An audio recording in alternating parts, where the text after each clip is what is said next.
Hey there, kids. As you can tell, I'm doing our lesson today from outside.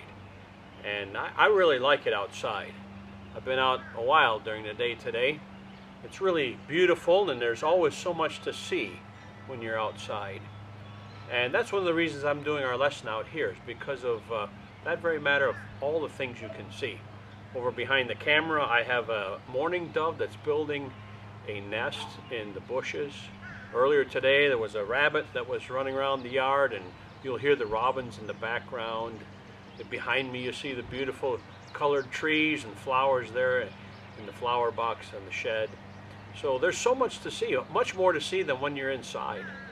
And I would want to just say to you, spend time outside. There's lots to see of God's creation. That's one of the blessings God has given to us with the opportunity to see things.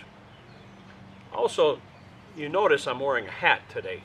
I'm wearing the hat that we used to pick names last week. Well, this is called a Panama hat.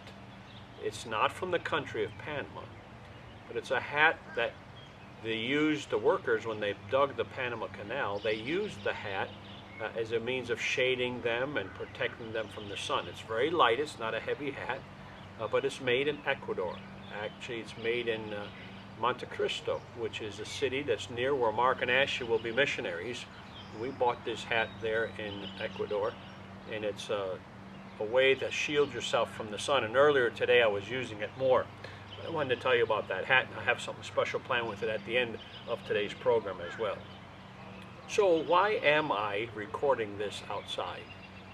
Well, I talked about the ability to see so many things, and I want to talk to you today about the importance of our eyes and what God has given to us in the ability to see. You know, our eyes are very valuable to us. The Bible talks about the people of Israel being the apple of his eye.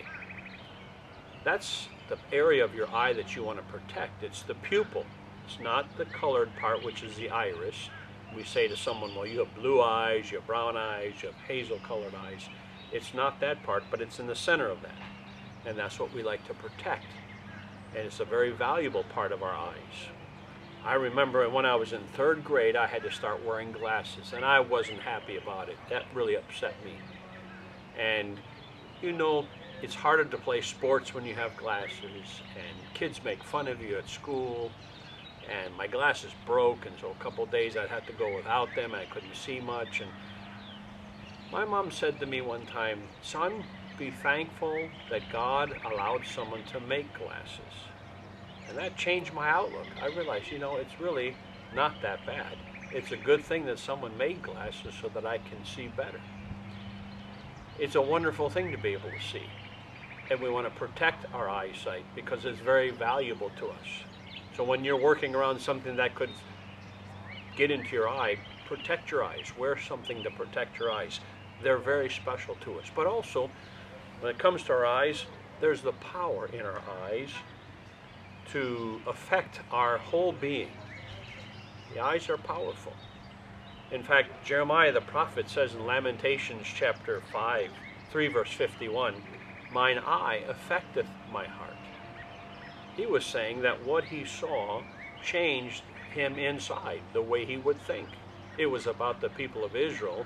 He was very sad by what he saw. So what he saw changed his emotions. We also know that what people see changes their actions. They do things, sometimes not good things, because of what they see. So we have to realize that it's a very powerful tool. Some have said it's the gateway to the heart. It's the open door to our heart, and what comes into our eyes is what changes our heart. There's a man in the Bible. Do you remember Achan? Maybe you've heard the story about Achan. It's found in Joshua chapter 6 and 7. Achan was told, as were all the people of Israel, told not to take anything from Jericho when they conquered Jericho. But you know, Achan tells us later when Joshua confronted him, Achan said, I saw that garment and I coveted it. There were three things he took. A garment from Babylon, a piece of clothing that was expensive clothing, 20 pieces of silver, and a wedge of gold. He took that and hid it under his tent. He couldn't use it, couldn't wear it. Everyone would know where he got it. But he hid it, and because he took that, God brought judgment upon the people of Israel. So Achan said, what I saw affected my attitude, my heart. I wanted that. And because of that, he did something wrong. So young people, you have to be careful. You need to realize that what you see, what you look at, can affect the way you think and the way you act.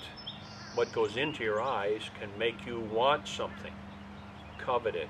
We also use the word lust. You could lust after something and want something that God does not have for you. So our eyes are special.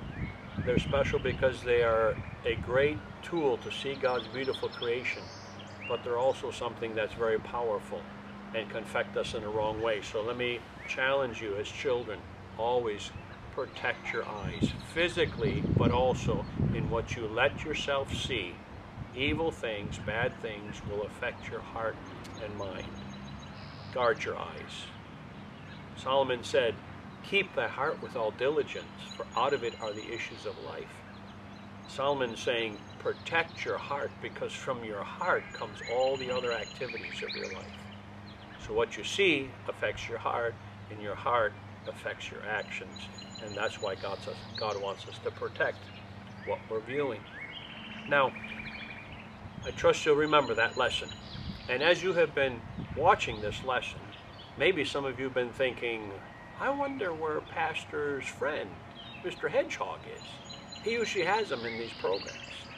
Well, guess what? He's been in this program.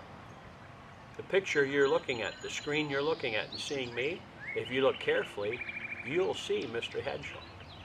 And by the way, while you're looking for him, let me tell you something else that's really neat. Mr. and Mrs. Hamilton, who come to our church, Mr. Hamilton sang the special this morning.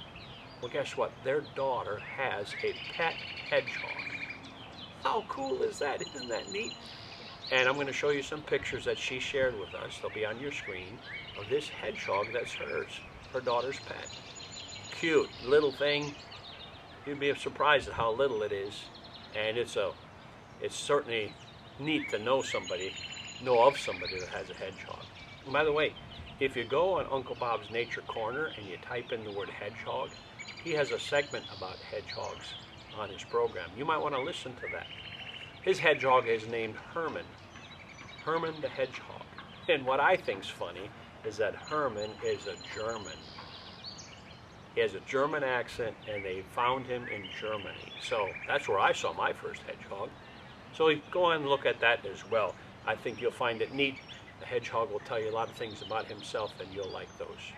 Now, the last thing I want to do is I mentioned something special with my hat.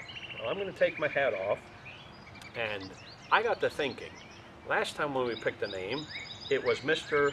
Hedgehog, right? So we know now that the hedgehog is a boy. But you know, everyone that's a Mr. has a first name. So we need a first name for Mr. Hedgehog. We can't just call him Mr. Hedgehog. If someone asks you what's his first name, you got to have a name. So in this hat, I have the names that you gave last time, and I have the name in here will be the first name of Mr. Hedgehog. So I'm going to take it out, and I'm going to read it to you, and that'll be the first name of our hedgehog. And the first name of our hedgehog is going to be Henry. Henry the Hedgehog, Mr. Henry Hedgehog. And that was given by two individuals, Natalie Nostein and Christiana Hudak, both gave that name. So girls, you're both the winners of the hedgehog's name, Mr. Henry Hedgehog. And I'm going to take and show you where he is on the camera, okay? I left the names in the hat and put it on my head. If you look over my shoulder, the second bush in, you'll see that's where Mr. Henry Hedgehog has been hiding, in the hedges during this story, during this lesson. And I'm going to come to the camera and zoom it in over there, focus in on that. And the last thing you'll see is Mr. Henry Hedgehog. You have a great week, and we'll record something again next week. Remember, be careful what you let go in your eyes. There's a little chorus we could sing. Oh, be careful, little eyes, what you see. Oh, be careful, little eyes, what you see, for the Father up above is looking down in love. Oh, be careful, little eyes, what you see.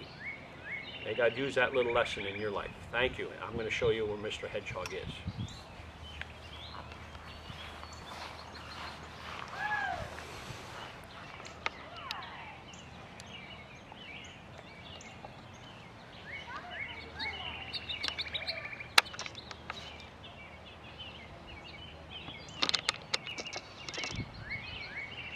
See him, kids?